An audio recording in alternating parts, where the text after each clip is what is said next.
വകുപ്പ് ഏതായാലും റഷീദ് പേടിക്കണ്ട. കേസിന്റെ കാര്യം ഞാനേറ്റെന്നേ. അതിന് മന്ത്രി ഡൽഹിയിൽ പോയിരിക്കല്ലേ? വരട്ടെ. വേണ്ട വേണ്ട, പുള്ളിക്കാരൻ പ്രൈം മിനിസ്റ്ററെ കണ്ടേച്ച് ഉടനെ തന്നെ ഇങ്ങോട്ട് വിളിക്കും. ഓക്കെ. സിറ്റിയിൽ മിനിഞ്ഞാണ് ചാർജ് എടുത്തു അല്ലേ? തൊട്ടടുത്ത വീടായിട്ടും ഇതുവരെ നിങ്ങൾ കയറിയില്ലല്ലോ. ആയിരിക്കേ? വേണ്ട. അതുകൊള്ള. നിങ്ങളുടെ ഹോം മിനിസ്റ്ററും ഇതുപോലെയാ. ആള് മന്ത്രിയൊക്കെ ആണെങ്കിലും എന്റെ മുമ്പിൽ ഇരിക്കാൻ മടിയാ. അല്ല, കാര്യമുണ്ട്. അവന് രാഷ്ട്രീയത്തിൽ ഇറക്കിയതും പൊക്കിയതും ഒക്കെ ഞാനാ. അതിരിക്കട്ടെ, കുടിക്കാൻ എന്താ എടുക്കേണ്ടത്? കാപ്പിയോ ചായയോ അല്ലെങ്കിൽ? ഒന്നും വേണ്ട. അത് പറ്റില്ല. ആദ്യമായിട്ട് എന്നെ കാണാൻ വന്നിട്ട്. അത് ഞാൻ നിങ്ങളെ കാണാൻ വന്നതല്ല. പിന്നെ മകനെ കാര്യം വിളിക്ക്, പറയാം. നിമ്മി, മോനെ നിമ്മി.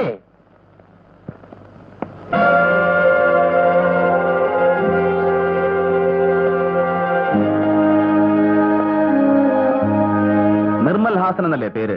അതെ. താൻ എന്നോട് സ്റ്റേഷൻ വരെ ഒന്ന് വരണം. എന്തിന്?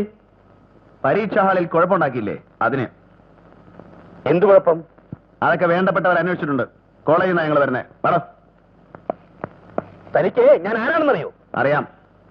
ഇവിടുത്തെ രാഷ്ട്രീയത്തിലെ കിങ് മേക്കറാണ്, ബിസിനസ്സുകാരനാണ്. മന്ത്രിമാരുടെയും ഉദ്യോഗസ്ഥന്മാരുടെയും പണക്കാരുടെയും ഇടയിൽ സ്വാധീനമുള്ളവനാണ്, ശക്തനാണ്. പിന്നെ സാറിനെ കുറിച്ച് എനിക്ക് ഒന്നുകൂടെ അറിയാം. തിരുവനന്തപുരത്തെ പ്രമാണിമാർക്ക് പെണ്ണുകൂട്ടിക്കൊടുത്ത് കാശുണ്ടാക്കുന്നവൻ, റോയൽ പിംപ്. നീ എന്താ പറഞ്ഞത്? മിസ്റ്റർ വെറുതെ കാണാവുന്ന വർത്താനം പറഞ്ഞാൽ എന്നെ ജോലി മുടക്കരുത്. ഇല്ലേ, എന്റെ മോനെ കസ്റ്റഡിയിലെടുക്കാൻ തന്റെ ഒരു അറസ്റ്റ് വാറന്റുണ്ടോ? അതൊക്കെ ഉണ്ടാവും. മര്യാദക്ക് ചെറുക്കനെ ഇറക്കിക്കൊണ്ടുപോകാൻ സമ്മതിച്ചില്ലെങ്കിൽ ഞങ്ങൾക്ക് ബലം പ്രയോഗിക്കേണ്ടി വരും. പറ.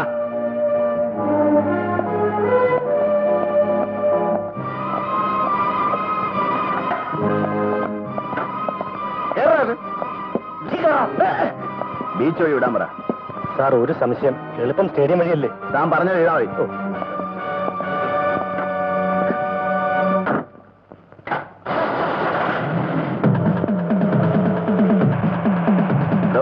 പരീക്ഷയ്ക്ക് കോപ്പി അടിക്കുന്നവൻ കഷ്ടപ്പെട്ട് പഠിക്കുന്ന വിദ്യാർത്ഥികളെ തോൽപ്പിക്കുകയല്ലേ? അക്കാപ്പിച്ചയ്ക്ക് സമരിക്കുന്ന തന്നെപ്പോലുള്ള തന്തക്ക് പറക്കാത്ത നേതാക്കന്മാരത് കാണില്ല. ഒരു പാവൻ ടീച്ചറെ ഈ അന്യായം ചേർത്താൽ ശിക്ഷിക്കണോ? ഞാൻ കോപ്പി അടിച്ചതിനല്ല, അവളെന്നെ. അവളോ?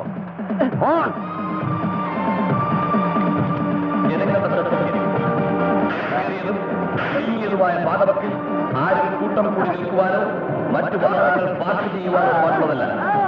ജനങ്ങൾ റോഡരികിൽ സ്ഥാപിച്ചിട്ടുള്ള ആളുകൾ കൂട്ടം കൂട്ടമായി നിൽക്കരുത്. മാറ്റണം. നിങ്ങളുടെ സുരക്ഷിതത്വമാണ് ഞങ്ങളുടെ സേവന ലക്ഷ്യം. അതിനായി പൂർണ്ണമായും ഞങ്ങൾക്ക് സഹകരിക്കുക. വാഹനങ്ങളുടെ പ്രത്യേക ശ്രദ്ധയ്ക്ക്. വാഹനങ്ങൾ പരസ്പരം ആളുകൾ വലത് ഭാഗത്തോട് നടക്കണം. ലോറി ലോറി ലോറി അവിടെ മാറണം. ടീച്ചറുടെ മുഖത്ത് നീ ആസിഡ് ഒഴിക്കോടാ? ഇല്ല സർ, ഞാൻ പറയില്ല. ടീച്ചറെ കൈ കീറി മുറിക്കോടാ? ഇല്ല സർ, ചെയ്യില്ല. ഞങ്ങൾ നിന്നെ ഇടിച്ച് നീ ആരോടെങ്കിലും പറഞ്ഞു തന്നിട്ട് നാവിയാൻ പിഴർത്തോളയും. മനസ്സിലാക്കാം. വാഹനങ്ങളുടെ മുൻവശത്തും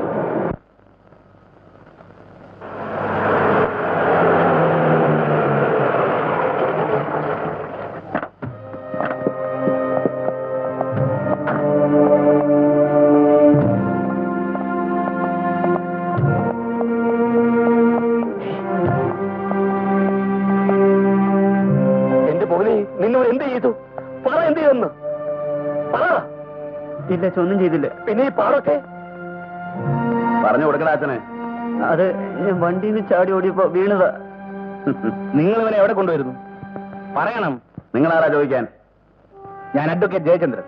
വക്കീലാണെ കോടതി മതി. ഇവിടെ വന്നൊന്ന് കുറയ്ക്കരുത്. ഇത് പോലീസ് സ്റ്റേഷനാണ്. ഇൻസ്പെക്ടർ, വെറുതെ അല്ലേ വന്നത്? എന്റെ മോനെ ജാമ്യത്തിൽ ഇറക്കാനാണ്. അതിന് വക്കീലും കൊണാപ്പിയൊന്നും വേണ്ട. ഞാൻ വിട്ടേക്കാം, സ്വന്തം ജാമ്യത്തിൽ. പക്ഷേ കേസ് ചാർജ് ചെയ്യാൻ പേരും മേൽവാസം എഴുതിയെടുക്കണം. അവന്റെയും അവന്റെ തന്തയുടെയും. കേരളത്തിലേക്ക്